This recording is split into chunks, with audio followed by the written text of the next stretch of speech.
حضرات، السلام علیکم۔ پاکستان ٹیلی ویژن نے موضوع سخن کے نام سے تقاریر کا یا خطبات کا ایک سلسلہ شروع کرنے کا فیصلہ کیا ہے۔ ان خطبات میں پاکستان کی معاشرتی، تہذیبی، ادبی اور علمی زندگی کے مختلف مسائل پر گفتگو کی جائے گی، اور طریقہ کار یہ ہوگا کہ جس موضوع پر گفتگو کی جائے اس کے لیے ہم ملک کے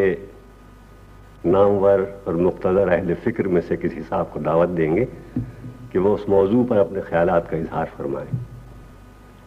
جب ان کا خطبہ ختم ہو چکے گا تو حاضرین میں سے جو صاحب ان مسائل کے سلسلے میں کوئی سوال کرنا چاہیں وہ سوال کریں گے اور اس کا جواب دیا جائے گا۔ اس طرح خیال یہ ہے کہ ہماری زندگی کے بہت سے الجھے ہوئے مسائل جن پر ہم بار بار گفتگو کرتے ہیں اور گفتگو کرنے کے باوجود کسی فیصلے تک نہیں پہنچ سکتے، ان پر ایک بار پھر ہمیں غور و فکر کا اور شاید کسی نتیجے تک پہنچنے کا موقع ملے۔ اس سلسلے کا آغاز جس موضوع سے ہو رہا ہے وہ اور بھی زیادہ الجھا ہوا ہے دوسرے مسائل کے مقابلے میں، اور وہ ہے پاکستانی ثقافت کا مسئلہ۔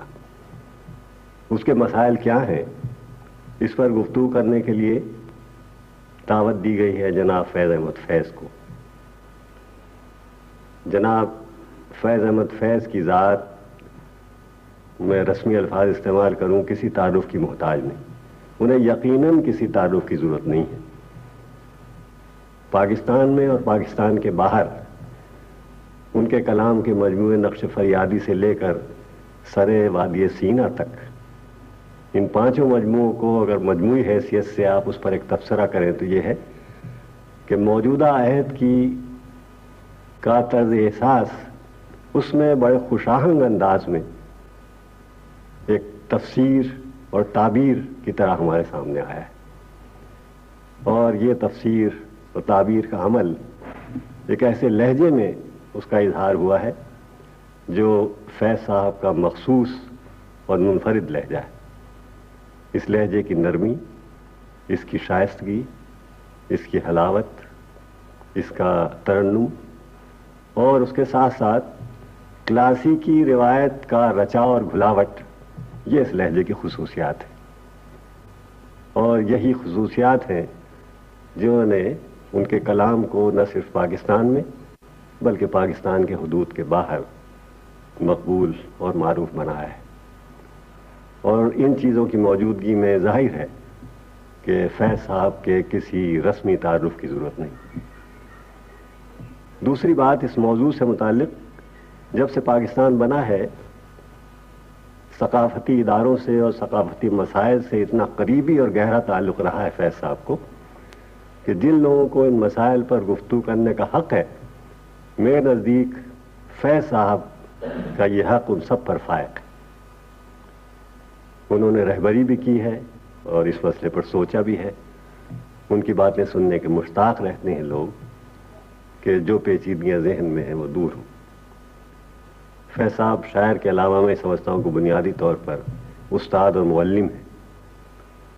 استاد اور معلم کا بات کرنے کا ایک خاص طریقہ ہوتا ہے، وہ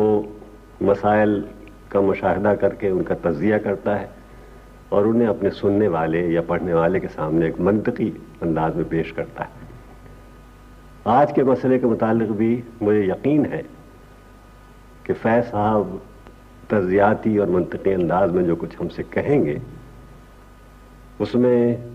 ایسی باتیں بھی ہوں گی جن سے ہماری بصیرت میں اضافہ ہوگا، اور ایسی باتیں بھی ہوں گی جنہیں میں فکر انگیز کہوں تو شاید مناسب ہے کہ جو ہمیں سوچ پر مائل کریں گی، اور اسی سوچ کا اظہار ان سوالوں کی شکل میں ہوگا جو یہاں تشریف رکھتے ہیں خواتین و حضرات وہ فیض صاحب سے پوچھیں گے۔ اب میں آپ کے اور فیض صاحب کے درمیان زیادہ حائل ہوئے بغیر آپ سے اجازت چاہتا ہوں، اور فیض صاحب سے درخواست ہے کہ وہ تشریف لائیں اور اس موضوع پر اپنے خیالات کا اظہار فرمائیں۔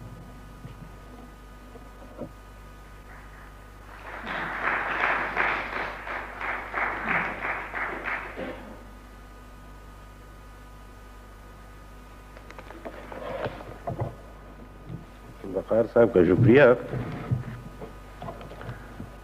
مرسود و غالب کے طرفدار ہیں، اس لیے جو کچھ انہوں نے فرمایا اگرچہ میں اس کا اہل نہیں ہوں لیکن شکر گزار ہوں. آج سے 2-4 دن پہلے جب مجھ سے یہ فرمائش کی گئی تھی کہ میں پاکستانی ثقافت اور پاکستانی فنون کے بارے میں کچھ آپ کی خدمت میں عرض کروں، تو اس وقت تو میں نے مربت میں ہاں کر لی تھی، لیکن بعد میں جب اس بارے میں سوچنا شروع کیا تو مجھے بہت گھبراہٹ ہوئی. کچھ تو اس وجہ سے کہ یہ موضوع ایسا ہماگیر ہے کہ اس کو ایک گفتگو میں سمیٹنا بہت مشکل ہے، اور کچھ اس وجہ سے کہ اس موضوع پر اتنی باتیں ہو چکی ہیں گزشتہ 20-25 برس میں کہ ایسی کون سی نئی بات ہے جو میں آج آپ کی خدمت میں پیش کر سکتا ہوں. یقیناً جو کچھ میں کہوں گا وہ آپ پہلے کئی بار سن چکے ہوں گے. یہ سلسلہ خیر اول تو پہلے دن سے ہی جاری ہے، لیکن اس کے بعد کم از کم 2 بار اس پر نہایت طویل گفتگو اور ہو چکا ہے. ہمارے دوست حفیظ کاردار صاحب میرے سامنے تشریف رکھتے ہیں. ایک بار تو ان کے ساتھ مل کے ایک رپورٹ مرتب ہوئی تھی آج سے کوئی 14-15 برس پیشتر، جس میں اس مسئلے کے مختلف پہلوؤں کا جائزہ لیا گیا تھا. پھر اس کے بعد اس پہ شاید تشفی نہیں ہوئی لوگوں کی، اس لیے 7-8 برس بعد ایک کمیٹی اور بٹھائی گئی. اس میں زیادہ تفصیل سے اسی مسئلے پہ غور کیا گیا. اور ایک ہماری اور کام فرما بانو قدسیہ تشریف فرما ہیں جو اس کمیٹی کی رکن تھیں. ہم نے اس کی رپورٹ مرتب کرنے سے پہلے پشاور سے لے کے چٹاگانگ تک قریب ہر شہر کا دورہ کیا. کو 300 سے اوپر اہل فکر اور اہل دانش اور اہل نظر سے گفتگو کی، اور اس کے بعد یہ رپورٹ مرتب ہوئی ہے جو میرے سامنے ہے، جس میں جو کچھ کہا گیا تھا وہ میری یا بانو قدسیہ کی یا کسی اور کی رائے نہیں تھی، بلکہ جو نتائج اس میں مرتب ہوئے تھے وہ قریب وہ تھے جس پہ بیشتر لوگوں کا اتفاق رائے تھا. اور آج جو کچھ مجھے عرض کرنا ہے وہ ایک طریقے سے خلاصہ ہے انہی آراء کا جو کہ اس زمانے میں ہم نے سنی اور جنہیں ہم نے ان کا خلاصہ اس رپورٹ میں پیش کیا. صاحب وہ آج سے 2-3 دن پہلے عید ملنے کے سلسلے میں ہم کسی کرم فرما کے گھر گئے تھے. وہاں خاتون خانم اسے کہنے لگیں کہ ہمارا ایک ڈرائیور ہے، اس کی بچی کی ابھی شادی ہوئی ہے، کچھ دن ہوئے. تو میں نے اس سے پوچھا تھا کہ داماد کیسا ہے؟ تو ڈرائیور صاحب نے کہا کہ صاحب اچھا ہے، اپنی برادری سے ہے، جو اچھا لڑکا ہے، لیکن یہ ہے کہ سیر وے بہت کہتا ہے اور چھپواتا بھی ہے اخباروں میں اور رسالوں میں. تو بیگم صاحب نے کہا، میں نے ان سے کہا بھی اس میں کیا برائی ہے، شعر تو ہمارے فیض صاحب بھی کہتے ہیں. ان کا صاحب ان کی بات دوسری ہے، وہ تو امیر آدمی ہے، لیکن ہمیں یہ کسب اچھے نہیں ہے ہمارے لیے. تو ایک تو کلچر اور ثقافت اور فنون کے بارے میں ایک تو ہمارا تصور یہی ہے کہ یہ کوئی مرا کی عیاشی کی چیز ہے، اور وہ اگر کریں تو ٹھیک ہے، ہم لوگوں کا اس سے کیا واسطہ ہے. اسی سے ملتا جلتا ایک مختلف انداز میں ایک مقولہ میں نے ابھی سنا تھا اسلام آباد میں. وہاں پہ ثقافت سے متعلق کوئی صاحب وزارت خزانہ میں گئے تھے کوئی درخواست لے کے کسی ثقافتی منصوبے کے سلسلے میں، جس کے لیے کچھ پیسہ درکار تھا. تو وہاں سے جواب یہ ملا کہ بھی ہمیں ایگریکلچر کے لیے ہمارے پاس پیسہ نہیں ہے، تم کلچر لیے پھرتے ہو، یہ کلچر رکھو اپنے پاس. جو کہ ایک مختلف طریقے سے وہی بات ہے کہ ایگریکلچر یعنی روٹی کپڑا مکان جو ہے یہ تو ضروری چیزیں ہیں، اور باقی یہ جو کلچر ہے یہ تو جب پیسہ آئے گا تو دیکھا جائے گا. پہلے یہ باقی ضروریات پوری کر لیں، اس کے بعد اس سے بھی نپٹ لیں گے. تو بات وہی ڈرائیور والی ہے کہ یہ امیروں کی باتیں ہیں، ہم بہو بیٹیاں یا کیا جانے، یہ عمرا کے قصے. ایک نقطہ نظر تو یہ ہے ہمارے ملک میں کہ اس کا ہماری روزمرہ زندگی سے، ہماری قومی ضروریات سے اس مسئلے کا کوئی قریبی رشتہ نہیں ہے، اور باقی ضروریات جو ہیں، باقی جو تقاضے ہیں، پہلے وہ پورے کر لیے جائیں تو پھر کلچر کی طرف بھی دیکھا جائے گا۔ دوسرا ایک نقطہ نظر یہ ہے ہمارے بعض دوستوں کا کہ صاحب کلچر تو ہوتا ہے طبقاتی کلچر، کلاس کلچر تو ہوتا ہے، لیکن یہ قومی کلچر جو ہے یہ کوئی برجوا تصور ہے۔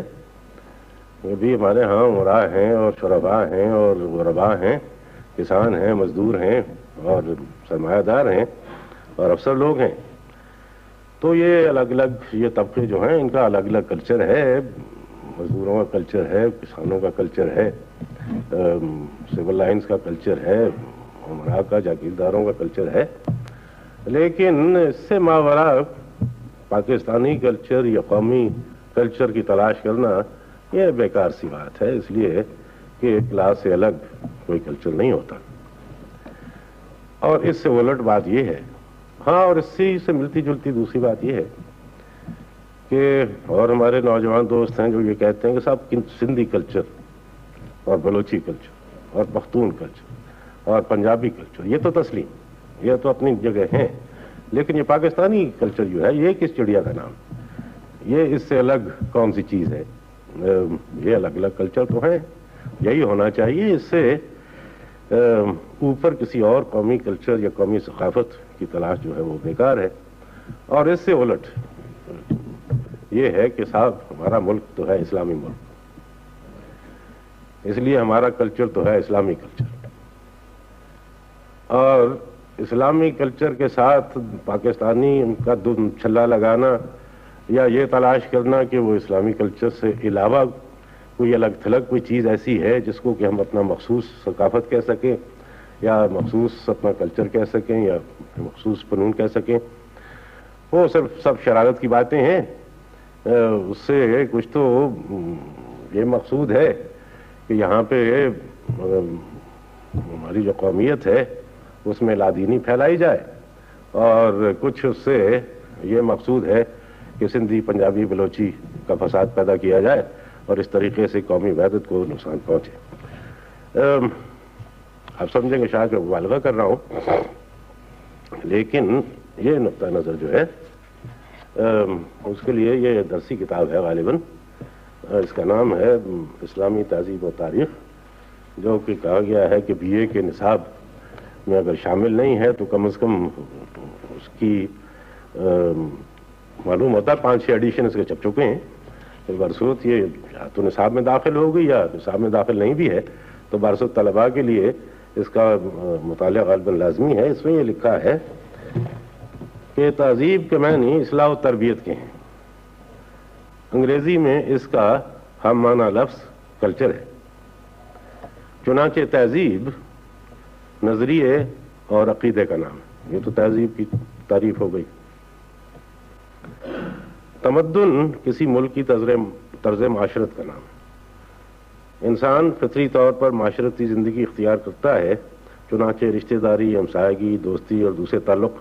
سب تمدن کی تعریف میں آتے ہیں۔ اول تو غالباً انہوں نے سویلائزیشن اور کلچر کو نیچے اوپر کر دیا، لیکن خیر اس کو چھوڑیے آپ۔ اب آگے یہ تعریف کرتے ہیں اسلامی تہذیب کی اور اسلامی تمدن کی۔ تہذیب اسلامی کے عوامل 5 عقائد ہیں جو اعضائے ایمان کہلاتے ہیں۔ پہلا عقیدہ اللہ پر ایمان، دوسرا عقیدہ فرشتوں پر ایمان، تیسرا عقیدہ تمام آسمانی کتب پر ایمان، چوتھا عقیدہ تمام انبیاء پر ایمان، اور 5واں عقیدہ آخرت پر ایمان۔ چنانچہ یہ تو ہو گیا کلچر، یہ 5 عقائد جو ہیں یہ تو آپ کا عقیدہ ہے اور چنانچہ یہ آپ کا کلچر ہے۔ باقی رہ گئی تہذیب۔ تہذیب اسلامی کے عناصر 5 ارکان ہیں۔